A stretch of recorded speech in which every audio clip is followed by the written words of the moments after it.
Hello and welcome to another episode of FinTech Focus TV with me, Toby, and I'm absolutely delighted to have in the studio here Duncan Higgins from Sustainable Trading. Duncan, how are you?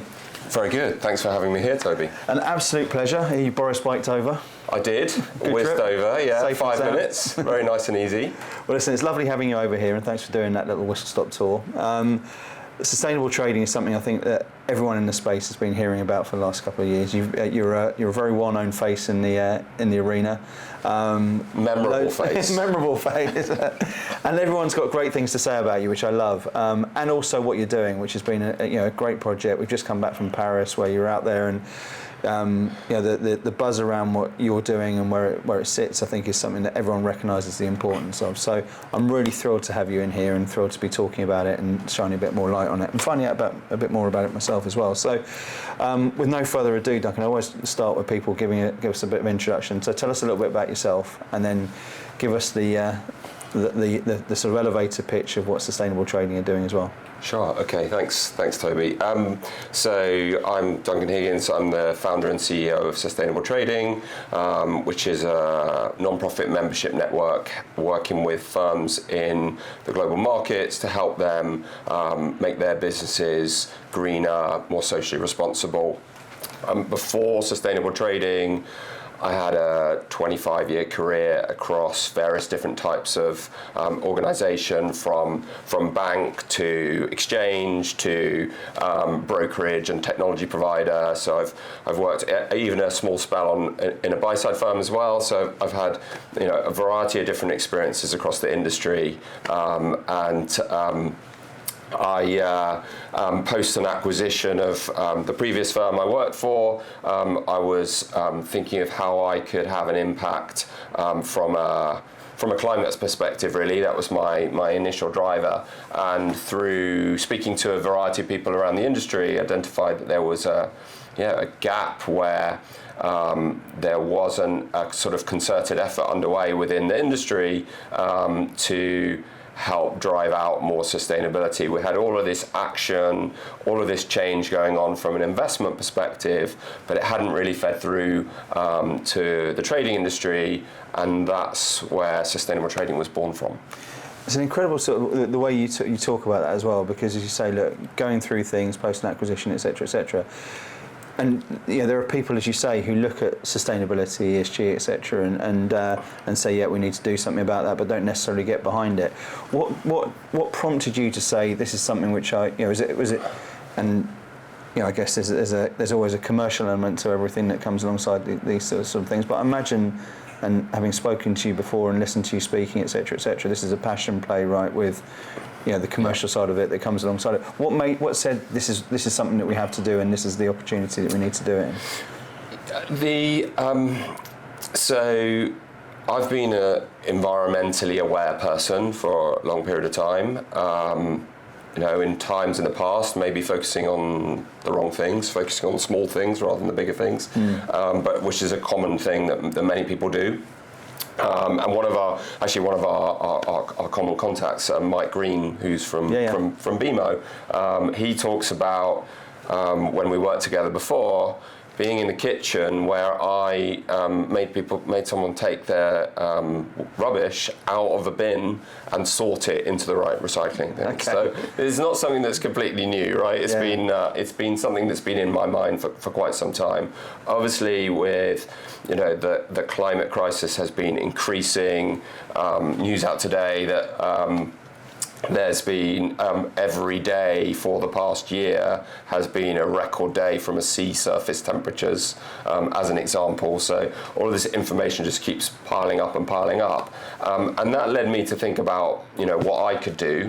I was thinking outside of the finance industry initially, and then through some kind of chance conversations, realized that maybe there was an opportunity within many industries, but particularly if you think about trading is extremely complex, extremely competitive, and that leads to a place where people are not always focused on making sure everything's as efficient as it can be, but would be maybe making sure that they are, meeting the needs of their client first and foremost. And so knowing how the industry operated kind of led me to believe that there would be opportunities for gains to be found. There would be places where things were happening in in suboptimal ways, and that we'd be able to identify these and begin to change them, which has certainly proven to be the case.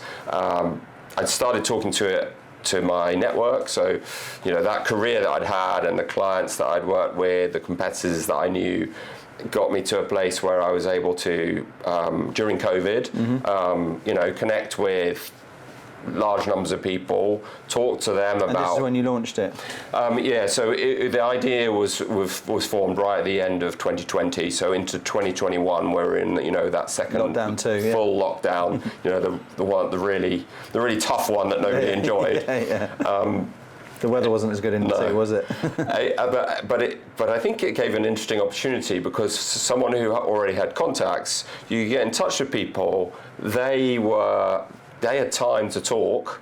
There was an opportunity. One-on-one meetings over video conference continue to be and were then really fantastic. So able to engage with a lot of people, talk to them about the idea, get some feedback in from them. One of which was really, really important really early on, which was to incorporate social factors as well.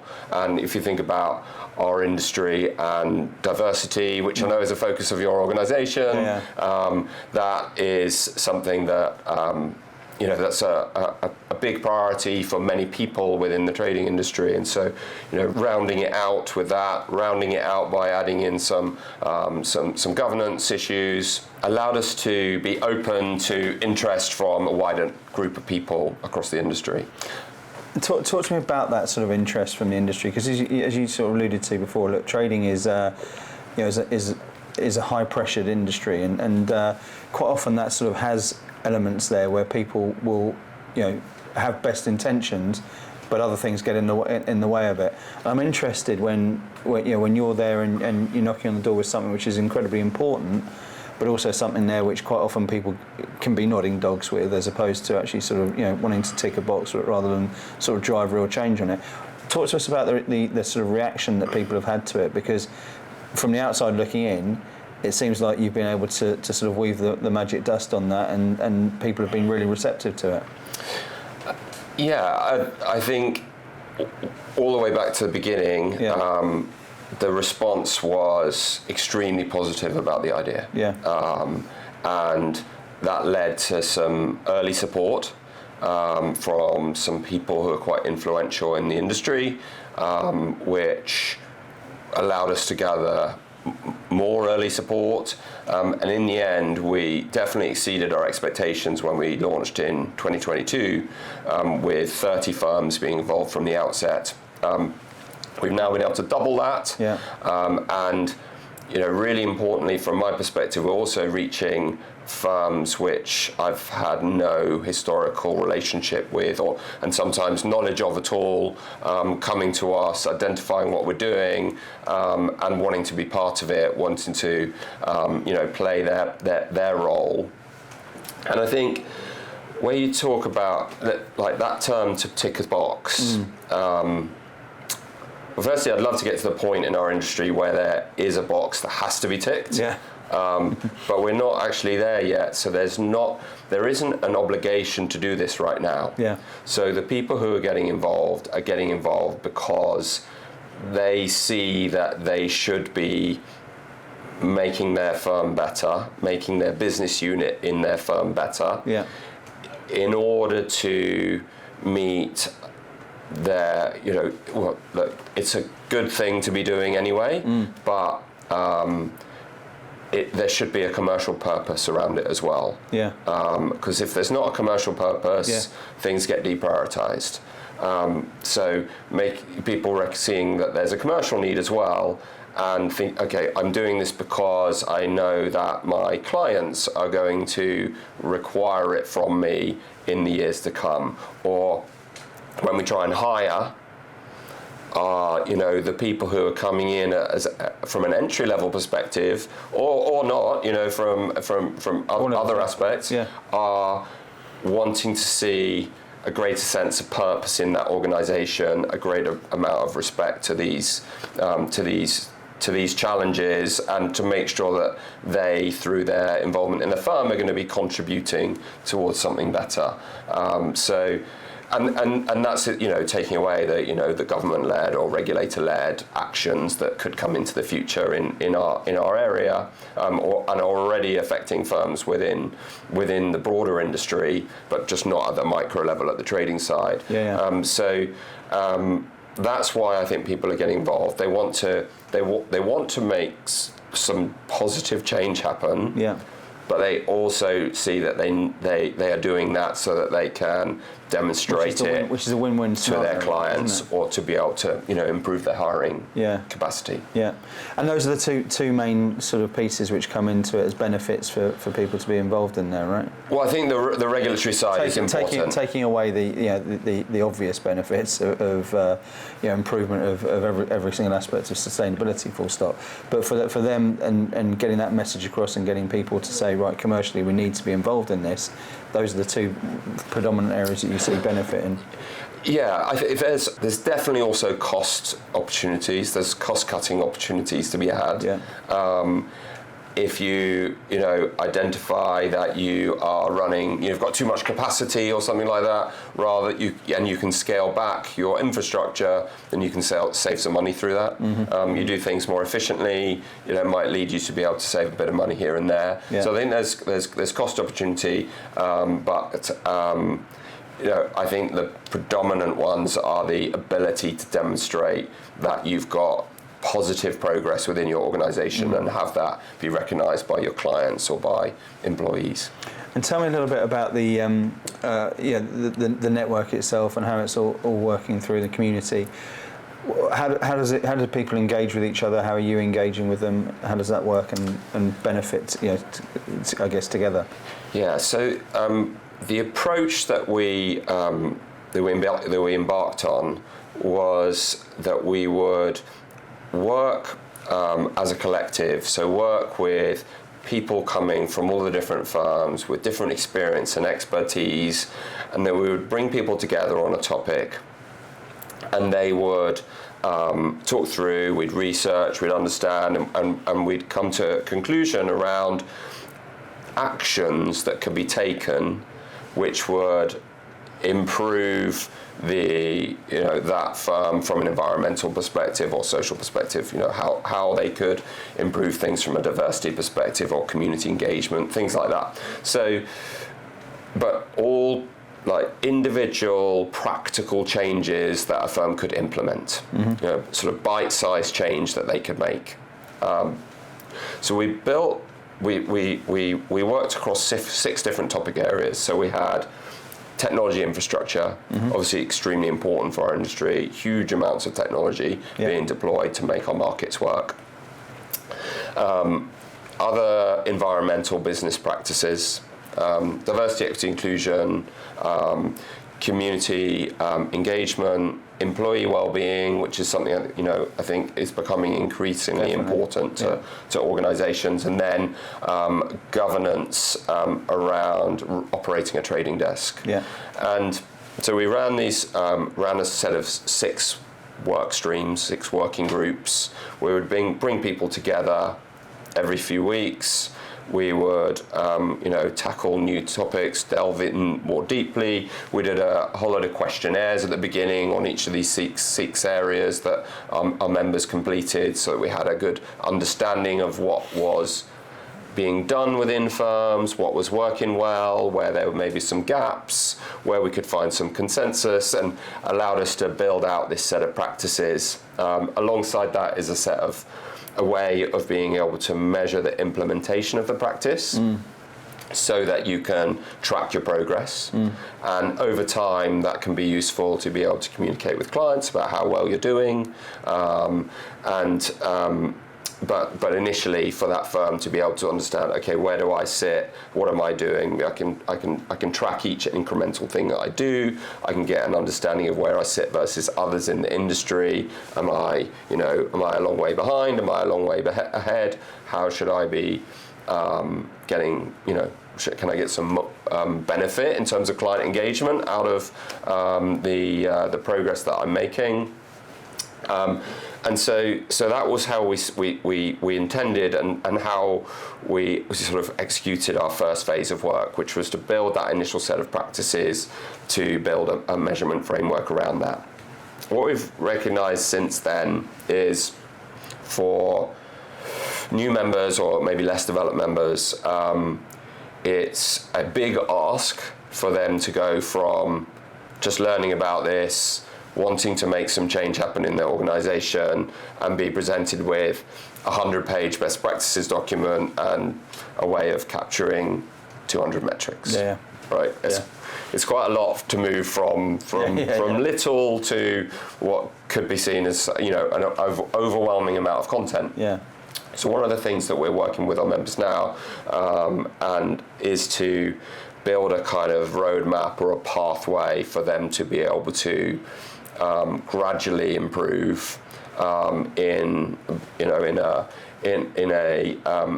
attainable way, where they can go step by step and demonstrate that they've got increasing engagement, increasing implementation of some practices, and increasing the awareness, having dialogue with their staff or the people they do business with, but being able to incrementally improve without having to go the whole hog into thinking about having to tackle a large amount of content to go down as well, isn't it? Yeah. It's got echoes, if you don't mind me saying this, of it sounds like the evolution of Fix to an extent as well, doesn't it? There's that sort of same sort of coming together to look at an industry problem and build it out and go through there too. Yeah, absolutely. Which has been a phenomenon in its own. And they've, that's been an incredible success story, Fix trading organisation, and certainly one that I look at and say, if we could be to operate in a similar way to they have, certainly I know the people who run that organisation. We talk to each other, share thoughts and ideas on how we as sustainable trading can benefit from things they've tried in the past. And it's probably a similar sort of grouping again alongside it too. Yeah, I mean their membership numbers are significantly larger than ours, given that their extensive history. A little head start. We're doing well. Like we've doubled our membership since we launched. Just when you said that, it really sort of opened my eyes when you said 30 on launch. Pretty much is phenomenal. Yeah. To have it at that sort of stage and to see that then grow over the same sort of period. What's the vision for that? What do you see it sort of approaching? 60 odd members now, as you say. Well, throughout all of our work, for each practice and for each way of measuring it, we were thinking, okay, does this work for small firms as well as large? Mm-hmm. Does this work for different geographies? Mm-hmm. Does this work regardless of asset class? So we tried to make it neutral according to those things. We wanted to make sure that any firm that wants to be able to that operates in global markets, right? We focused ourselves on things that are important to or intrinsic to the trading industry. But any firm from that space that wants to be able to improve what they do can come and join and find that the work that's been built by the members already is relevant for them. So this is something that can be useful for a firm, regardless of what asset classes they trade, regardless of the geography that they sit, and regardless of whether they're a big firm or a small firm. And we see that through we've got a firm in South Africa that's a member that found us and wanted to get involved. And now one of the people from that firm sits on our board because they give a very different perspective to, someone who's based in North America or in the UK or what have you. So pinch me moments, those sort of things as well, right? Yeah. And, other firms who are a little bit different to the firms that I've known in the past are finding us and coming on board, which is fantastic. But yeah, it can be the approach that we've worked on so far can be utilised by really, I think, any firm that's active in the markets. And for us, we want to identify where there are pockets of interest in a region or location where we can come in and we can support that location and that community in working with each other and working with the work that we've already done in order to take that and make their part of the industry better. So is it 60? Is it 600? Yeah. Is it 120? Yeah. It's definitely 100 plus. Yeah. Fixed I think is 250 or something like that. Yeah. But I think we want everyone who's involved in trading in markets, whatever those markets are around the world, to see this as something that they can be a really useful resource for them. 100%. You can absolutely see how it can develop into that. Something's just rattling in my head as you're talking here. It must have been a hell of a journey over the last 3 years.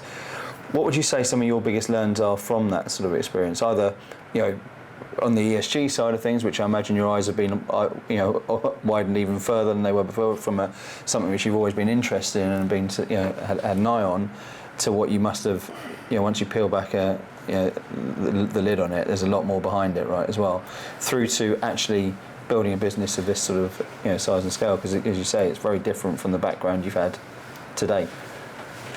Yeah.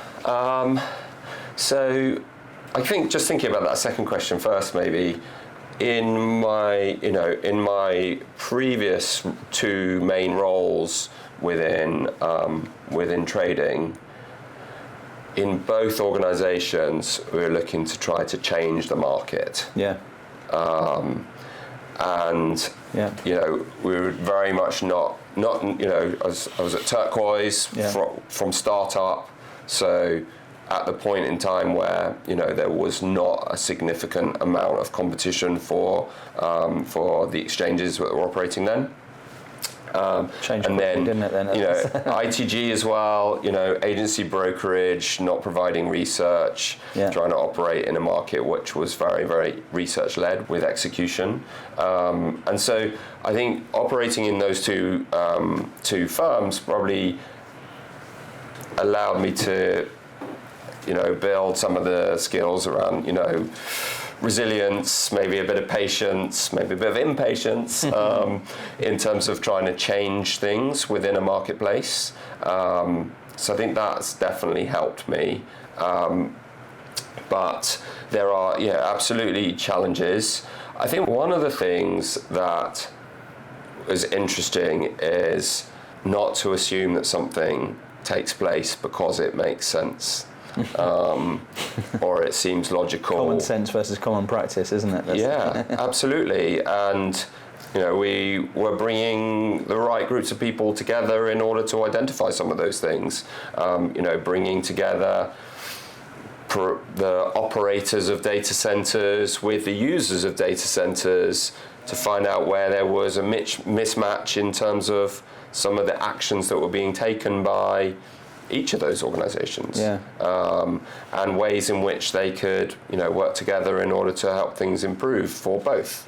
And these are not things that I would claim that are going to be particularly groundbreaking. They're things that make sense to do, but they weren't. They're not necessarily happening in all circumstances. And so if you can take something that is a good practice, is a good housekeeping, and try and make that standardize that, make that a standard practice that everybody adheres to, then you can increase, add a little bit of efficiency across the market. So that was definitely a learning point. And I think even within, for example, some of the groups we run, we could see learning happening between different types of people coming from firms that were similar to each other. So you have someone who's coming from like a human resources background, someone coming from a trading background, and then them understanding that there were certain restrictions on their day that meant that they couldn't participate with some of the things that were being operated in, by the well-being team or something like that. Yeah. That might not be, they're running a yoga class at 8 a.m. Yeah. Right, no trader is ever going to be there. Yeah. Run at 11 o'clock.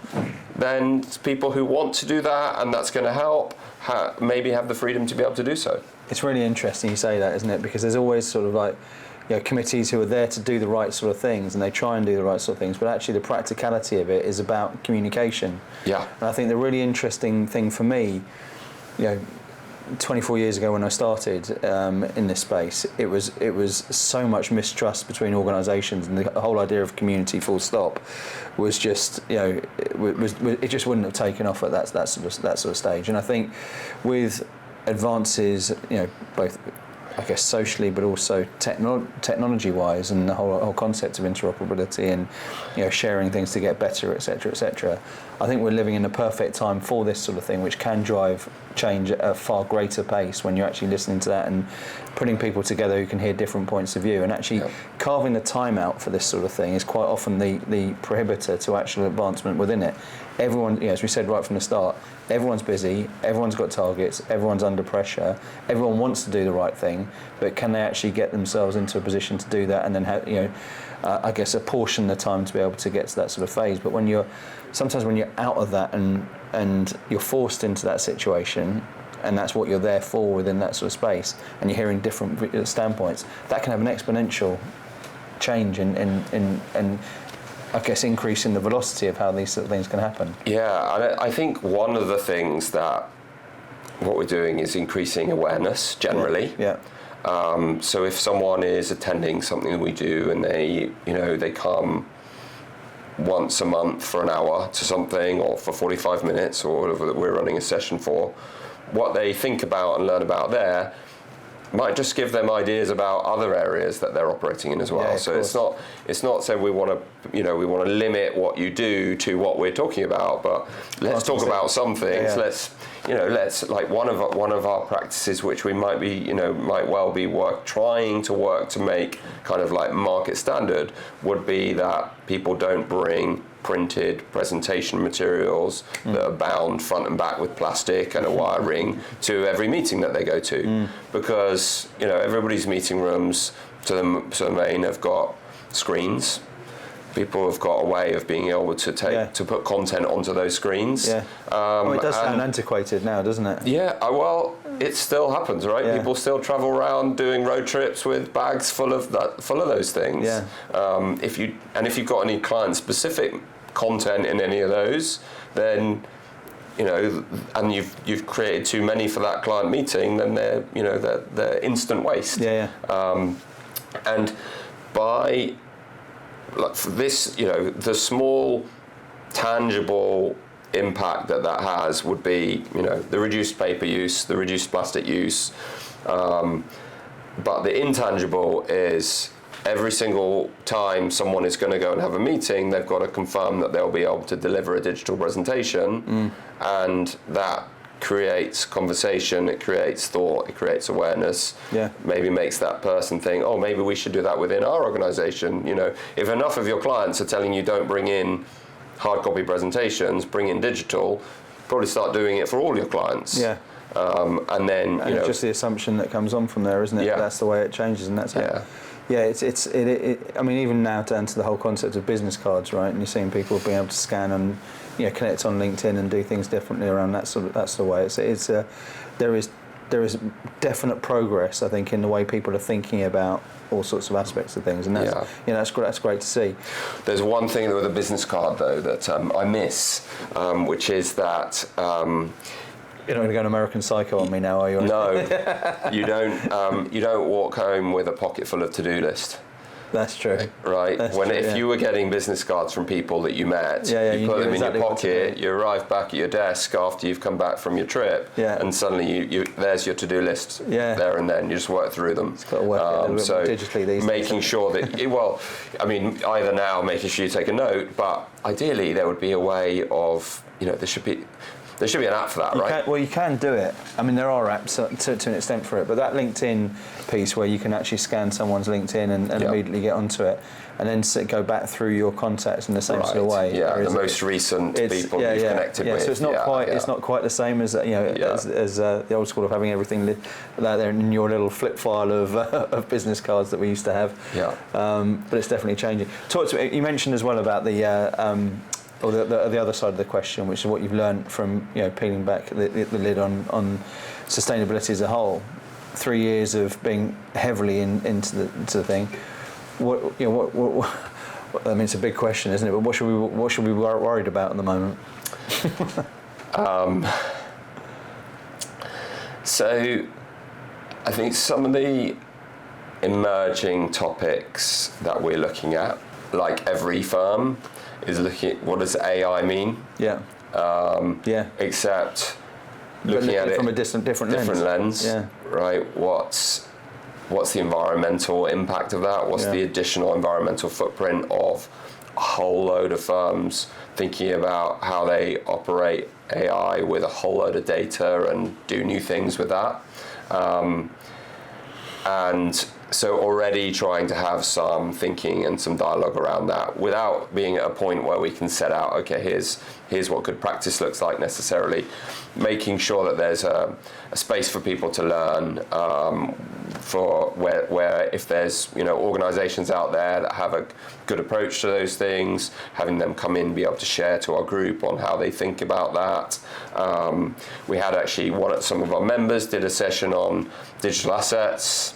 Yeah. Just as an education session to make sure that people were, understood where the change was coming, where the change is likely to impact them, how they might need to think about that from an environmental perspective into the future. So that was those were extremely positively received. I think I'm personally very worried about the climate. The statistics look horrendous over the last couple of years. With both air temperatures and sea temperatures both being at records over significantly above previous records as well. I was able to go to a conference in Canada last year. As part of doing that, I looked at the wildfire situation in Canada during that season, and that was more than double any previous record year that they'd had. Yeah. So last year was more than double the previous record. So, which was probably that year as well, wasn't it? No, it was like 1995. So, Okay, so last year was I think it was 95. But last year was more than double. It was like 2.5 times the area coverage impacted by fire than the previous record. And it's since not just Canada where we see that as well, isn't it? And we're seeing that all over the world. Yeah. Throughout Southern Europe last year. Yeah. The weather is changing, right? We all know that. We all feel it from month to month, year to year. Dubai last month or what have you as well. Right. It's extraordinary, unnatural sort of things happening, isn't it? Yeah. Same. I think in India, you really, really high temperatures in recent weeks. So those things worry me. Yeah. I think, but you have to kind of try and put those to one side and just go, okay, well, what can we do and how can we focus and what are the changes we can make, and where are the firms that we can talk to about them getting involved and hopefully taking on board some of the changes that have been suggested by the firms we've been working with so far. Let's begin to keep doing what we can do. To the best of our own ability. I think the thing that does encourage me about all of this is, despite that sort of I guess the bleakness of what we've just discussed, the fact is that I think there are so many people with it on the radar at the moment, and so much. The great news about what we're hearing from you in sustainable trading is an industry there where you would think that sometimes it wouldn't necessarily be top and front of agenda, has actually thrown itself behind what's been happening with you, with you and moving it further forward. And I think that's a really encouraging piece. And if we can keep moving the needle further forward, then that's where change can happen. So, speaking of moving it further forward, talk to us a little bit about what's happening now and what's going on with sustainable trading at the moment. Yeah, so I mentioned that one of the things that we've been working on is sort of creating a really more structured approach for a firm that wants to progress. So really making it very clear and easy for them to identify how they can, step through a period of progression for over a reasonably long time horizon, from them becoming, very new to the subject, wanting to understand, wanting to learn, through to them being, it being something they're very expert at, that they have, fully embedded within their measurement and prioritization and planning processes, and being, fully engaged with everything that we do. That's one piece of work we've been doing. Another piece of work which we've been doing, which I'm really interested in seeing the results from, is doing a survey of individuals. All the work we've done so far has been asking questions about firms. Obviously, we speak to individuals within those firms. They're giving us, that input and that feedback. But here we've been reaching individuals that are involved in the trading industry in whatever capacity. Whether they're a trader, whether they're, in some sort of technology support role or something that facilitates trading within their organisation or for their clients. And trying to get a real first-hand understanding of what is working well for people within that industry, what they like, what they feel passionate about and positive about within the industry. Then also learning from them what challenges they have. What are the difficulties? Are those common across lots of different people? Are there common challenges that everyone's dealing with or not dealing with? And are there instances of those challenges being dealt with successfully by their organisations? Are there some firms who are supporting their employees really well, while there are others that can learn from that? So that's something that we've been working on for some time with our members. We're having people complete and really looking forward to learning about what sort of scale will that be? Well, it's open and accessible to everyone within the industry.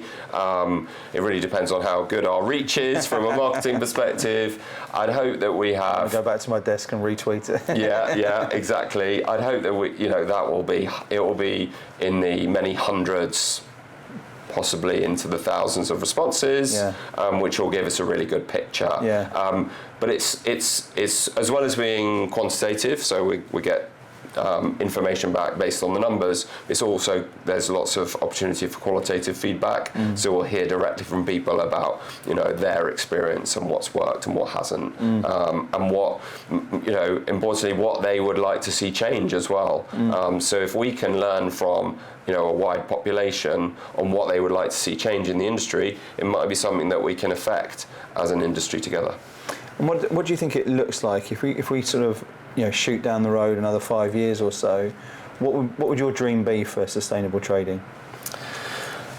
So I think we've set out to provide something that can be relevant for firms that trade in markets regardless of geography. So like to see involvement from lots of different locations and geographies, from Asia Pacific, from South America, why not, right? And for expanded involvement in Africa, but across all of the geographies that we're present in. We have a good number of members already in North America, in US, in Canada.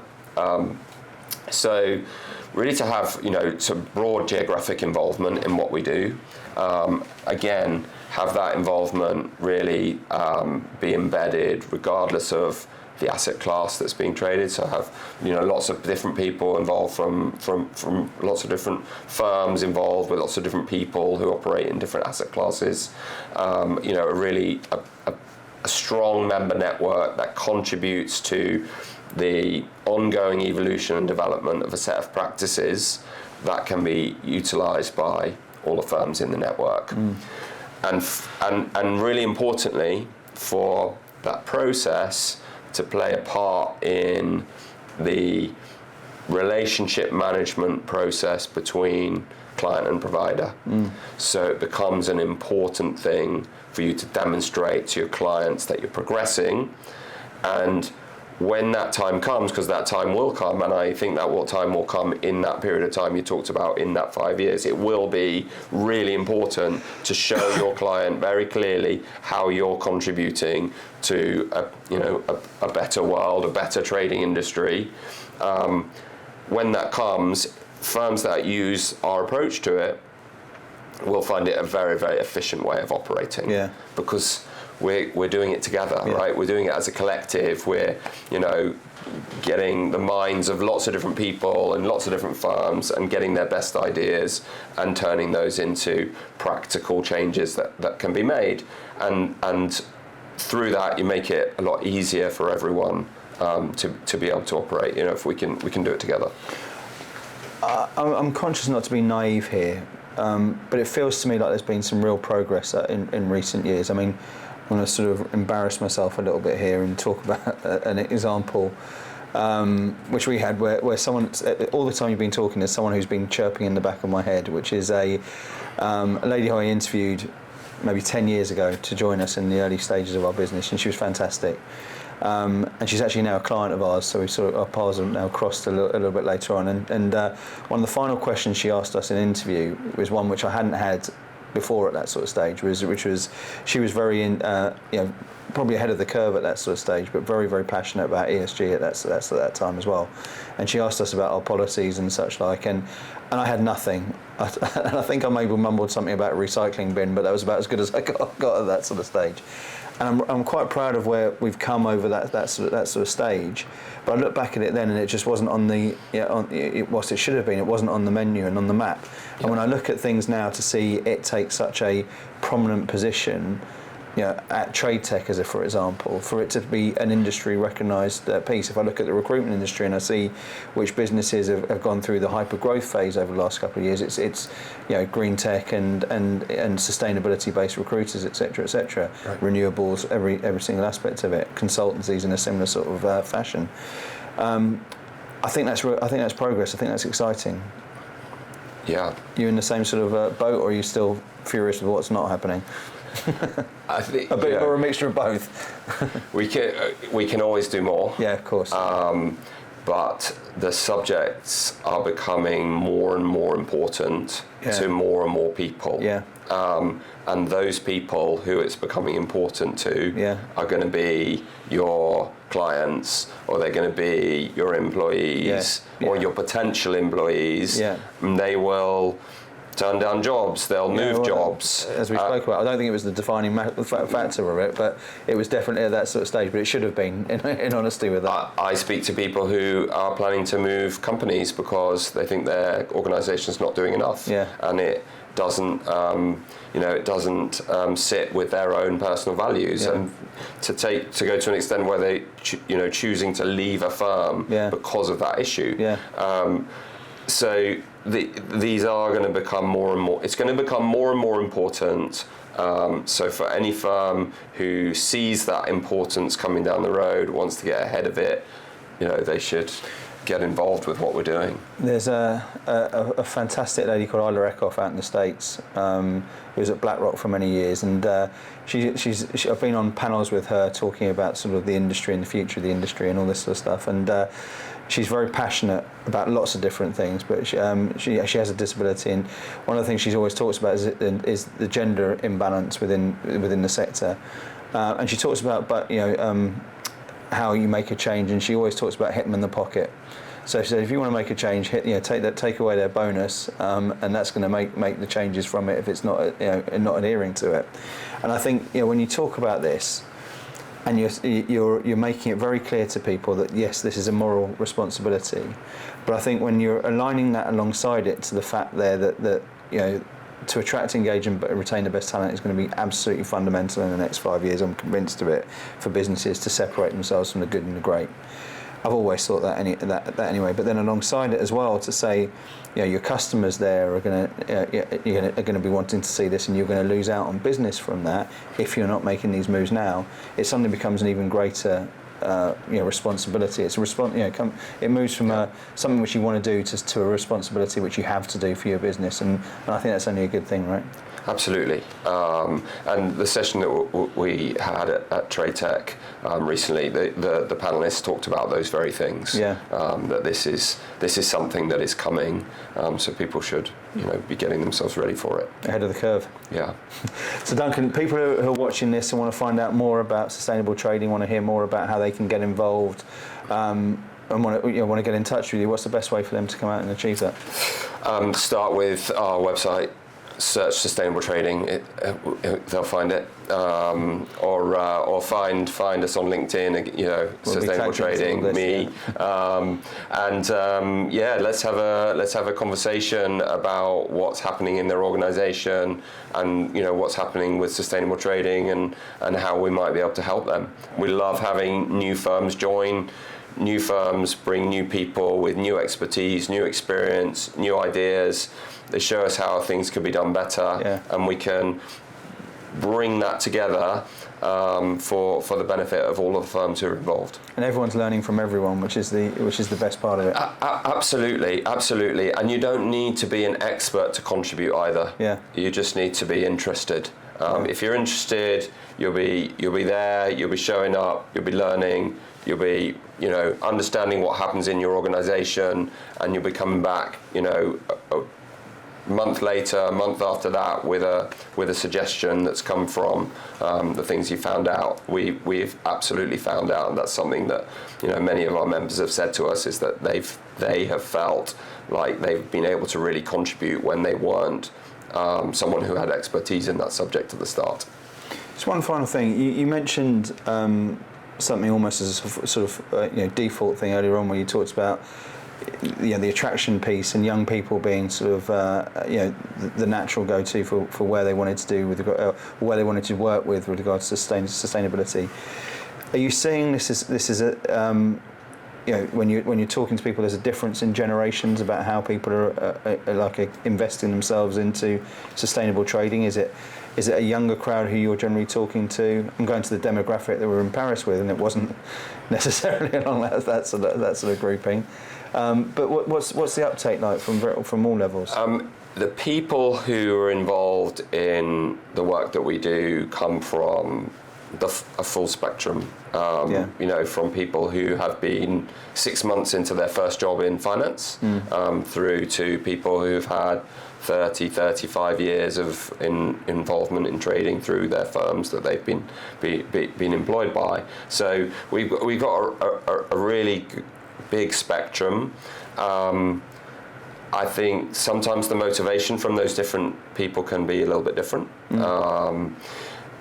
The motivation or the motivations? Their motivation. Yeah.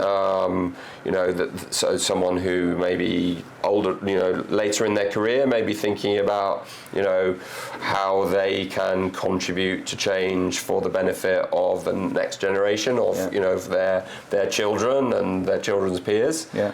Someone who's at the outset of their career may be thinking about wanting to change the industry for the better for their own, to be able to operate within it for a long period of time. I think, and I'm sure I would imagine you would agree with this, that younger people are having higher expectations from their potential employers. They want more from their job, for sure, than I did when I was starting out. Yeah. If I was doing something that was vaguely interesting and getting paid for it, then that was sufficient. Now people want a lot more from the firms that they work for. They They want to have some sort of sense of purpose, what they're contributing to, Absolutely. and they want to make sure that the firm that they are working with aligns to their own personal values. And that's changed quickly as well, I think, over the last, I go back again to the start of it, and it's a completely different industry. Yeah. And completely different expectations. Yeah, I think what people used to put up with, Yeah. the newer people to our industry are not accepting. Yeah. Yeah. Which I think is a good thing, and going. And we need to, if we're going to be a competitive industry, we need to be a compelling place for people to work. Yeah. And we need to realise what they want from their working life and make sure that we're adjusting our industry so that it's an attractive place for people to want to come and work. That's such an important thing to say there. You're absolutely right, because this has been an industry where I think many years ago it was the mecca for where everyone wanted to go, to go to, and it was there wasn't for people who wanted to achieve things particularly financially at various stages, there wasn't an awful lot of other places where people would go to. Yep. When you've seen sort of tech change in such an enormous way, the competition for the best talent, and this is an industry which absolutely requires the best and smartest minds in it. That brain drain has been really difficult. So to make sure the industry keeps a focus on its image and why it's a great place to work, Yep. has to evolve, which I don't think it has done, and it's not a particularly creative industry at various different phases in terms of evolution. But I think this goes a great way to dealing with that. So I've loved this conversation. It's been absolutely brilliant having you. I knew it would be. Duncan, thanks very much for coming on the show. Thanks for having me, Toby. And thank you all for watching. We will see you soon on the next episode of FinTech Focus TV.